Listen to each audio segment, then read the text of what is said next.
आजकल Ghibli arts को लेकर लगातार देखा जा रहा है कि चैट जीपीटी के ज़रिए लगातार लोग अपनी अपनी पिक्चर अपलोड करके गिबली आर्ट बनवा रहे हैं। कहीं ना कहीं ये नुकसानदेह हो सकती है। ज़्यादा बात करने के लिए साइबर एक्सपर्ट अंकित राय हमारे साथ में मौजूद हैं। अंकित जी, बहुत बहुत स्वागत है आपका इंडिया न्यूज़। जी धन्यवाद सर। अंकित जी, आजकल देखा जा रहा है कि गिबली आर्ट के ज़रिए लगातार लोग चैट जीपीटी के ज़रिए अपनी आर्ट बना रहे हैं, सोशल मीडिया पे डाल रहे हैं, तो क्या कुछ नुकसान है इसको लेकर के? देखिए सबसे पहले तो चैट जीपीटी जो एक ओपन एआई है, इसको हम डेटा दे रहे हैं, तो इसमें चैट जीपीटी की तरफ से जो प्राइवेसी पॉलिसी है उसमें डायरेक्ट ये बोला गया है कि आपके इमेज को according to situation ChatGPT use कर सकता है। इट मीन्स कि अगर ज़रूरत पड़ेगी, कोई कंपनी उसे पैसा देता है तो उसको भी वो लोग सेल कर सकते हैं। हालांकि चैट जीपीटी तो ये बोल रहा है कि हम एआई को ट्रेंड करने के लिए ये अपना इमेज यूज करेंगे, लेकिन हमें समझना पड़ेगा जब हम अपना पर्सनल फ़ोटो एक वेबसाइट पे अपलोड कर रहे हैं तो हमारे आसपास की जितनी भी चीज़ें हैं वो एआई कैप्चर कर रहा है, हमारे फ़ोटोज़ का यूज कर रहा है एआई। तो कहीं ना कहीं इन फ्यूचर में इसका एक बहुत बड़ा प्रॉब्लम है। जैसे कि प्रॉब्लम की अगर मैं बात करूं तो डीप फेक, अभी कुछ दिनों पहले तक हम लोग इसको लेके काफ़ी सीरियस टॉपिक पे बात करते थे कि डीप फेक ये प्रॉब्लम कर सकता है, डीप फेक से क्राइम हो सकता है। लेकिन अब हम देख रहे हैं कि लोग ऑटोमेटिक खुद ही अपना पूरा का पूरा डेटा और इमेज चैट जीपीटी को दे रहे हैं। तो इसके जो रिजल्ट होंगे आने वाले टाइम में, तो हम लोग ये कह सकते हैं कि डार्क वेब पे इसका गलत यूज हो सकता है, इसका डिफेक्ट पे गलत यूज हो सकता है। अभी जैसे कुछ सालों पहले हम लोग देख रहे थे कि लोगों के साथ वीडियो कॉल स्कैम हो रहे थे, लोगों को मेंटली हरास करने के लिए और उनको कहीं ना कहीं परेशान करने के लिए। तो ये फिर से मुद्दा हो सकता है जब हम किसी भी, चाहे वो लड़की हो लड़का हो, हम अपना फ़ोटो दे रहे हैं। अगर कल को in future chat GPT dark web पे अपना डेटा सेल करेगा तो उसके बाद जो उस स्कैमर जो होंगे या साइबर क्राइम करने वाले जो लोग होंगे उसका यूज करके साइबर बुलिंग को एक फॉर्म दे सकते हैं और कहीं ना कहीं से और भी बड़े बड़े क्राइम किए जा सकते हैं। डेटा उठाने की बात करें अगर हम, तो फोटोग्राफ्स हैं, फ़ोटो के ज़रिए लोग अपना फ़ोटो चैट जीपीटी में भेजते हैं। कैसे फ़ोटो तो कहीं से भी आदमी उठा सकता है, इस गिबली आर्ट के ज़रिए नुकसान हो सकता है, ये थोड़ा सा हमारे दर्शकों को समझाएं। जैसे कि देखिए, अभी तक हम लोग चाहे फ़ोटो कहीं पर भी देते हैं, गूगल पे देते हैं या मेटा पे देते हैं, तो ये सारी कंपनियां एक प्राइवेसी पॉलिसी रखती हैं कि आपके डेटा को हम किस किस जगहों पे यूज करेंगे। लेकिन चैट जीपीटी अभी तक इसको पूरी तरीके से क्लियर नहीं किया है और साथ में ये एआई को ट्रेंड करने के लिए यूज करेगा।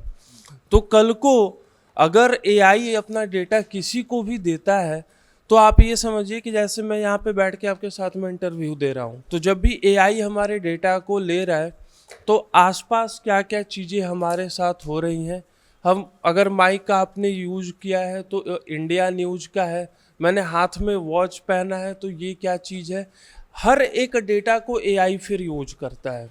हम लोगों को चीज़ें समझनी चाहिए। जो अभी तक मेटा ले रहा था या फिर गूगल ले रहा था तो वो इमेज आप अपना फ़ोटो प्रोफाइल लगाने के लिए कर रहे थे, लेकिन जब एआई को ट्रेंड करने के लिए इसका यूज किया जाएगा तो इसका बहुत ज़्यादा मिसयूज होगा और डीपफेक का सबसे ज़्यादा एक जो खतरा है वो बढ़ेगा। और साथ में जो हमारे आसपास की चीज़ें हैं, एआई को अब ये भी पता चलेगा कि हमें किस किस चीज़ों में इंटरेस्ट है, तो कहीं ना कहीं डेटा सेलिंग के भी बहुत ज़्यादा खतरे बढ़ेंगे और फिर इसको ब्लैकमेल करने के लिए बहुत ज़्यादा यूज किया जाएगा फ्यूचर में। मतलब ये मान लें, जिस तरीके से हम देख रहे थे कि डिजिटल अरेस्ट के लगातार चीज़ें सामने आ रही थी, तो कहीं ना कहीं ये गिबली आर्ट्स में भी लोगों को सावधान रहने की इसमें ज़रूरत है। बहुत ज़्यादा ज़रूरत है। पर्सनल फ़ोटोज़ या फिर आजकल मैं देख रहा हूँ अपने छोटे बच्चों का हम इमेज दे रहे हैं, तो इस तरीके का चैट जीपीटी या एआई क्या करेगा फ्यूचर में, अकॉर्डिंग टू एज वो खुद से ही बनाते जाएगा और फ्यूचर में हो सकता है जैसे हम लोग अभी हम लोग फेस रिकग्नाइजेशन यूज करते हैं बहुत जगह मल्टी फैक्टर ऑथेंटिकेशन के लिए, तो अब हम ये नहीं कह सकते कि अब ये पूरी तरीके से सिक्योर रहने वाला है। अब चैट जीपीटी हो सकता है या दूसरे एआई प्लेटफॉर्म ऐसा भी हो सकता है कि इसको गलत तरीके से यूज कर ले।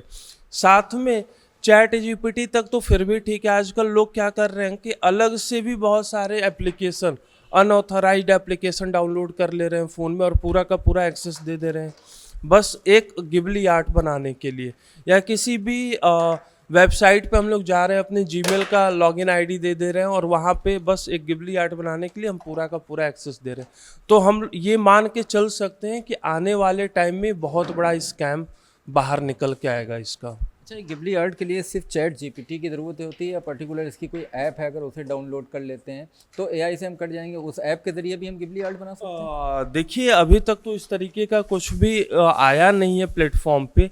कहीं ना कहीं एआई और चैट जीपीटी इस चीज़ को लॉन्च किया है और जितने भी वेबसाइट अभी यूज भी कर रहे हैं गिबली आर्ट बनाने के लिए, तो वो सब कहीं ना कहीं बैकएंड पे चैट जीपीटी का यूज कर रहे हैं। तो हम लोग अब इस तरीके से हम लोग दो जगह डेटा दे रहे हैं। एक तो उस अनऑथराइज्ड वेबसाइट को भी हम डेटा दे रहे हैं, क्योंकि हमें तो ऑथराइजेशन का पता नहीं है कि वो वेबसाइट जो है वो किसका है, कहाँ से यूज हो रहा है, कौन ऑपरेट कर रहा है।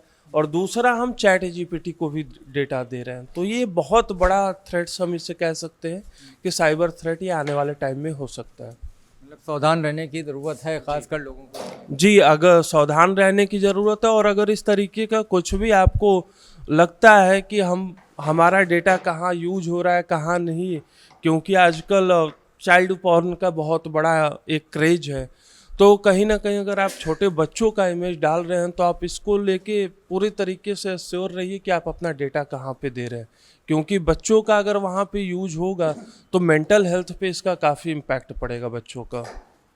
तो ये आपने देखा कि अंकित जी थे साइबर एक्सपर्ट, जिन्होंने बताया कि गिबली आर्ट्स के बारे में आजकल ट्रेंड चल रहा है। बच्चों के साथ साथ बड़े बड़े लोग भी अपनी अपनी गिबली आर्ट बनाकर सोशल मीडिया में अपलोड कर रहे हैं। सचेत रहने की ज़रूरत है, सतर्क रहने की ज़रूरत है, क्योंकि जिस तरीके से डिजिटल अरेस्ट हम लोगों ने देखा, लगातार अच्छे अच्छे लोग, पढ़े लिखे लोग इस चीज़ का शिकार हुए, करोड़ों करोड़ों रुपए उन लोगों ने दे दिए। कहीं ना कहीं हमारा डेटा गिबली आर्ट्स के ज़रिए भी लोगों तक पहुँच रहा है। तो आप सभी लोग इन चीज़ों को लेकर सावधान रहें, सतर्क रहें। इंडिया न्यूज़ के लिए लखनऊ से सैयद फिरोज़ आलम।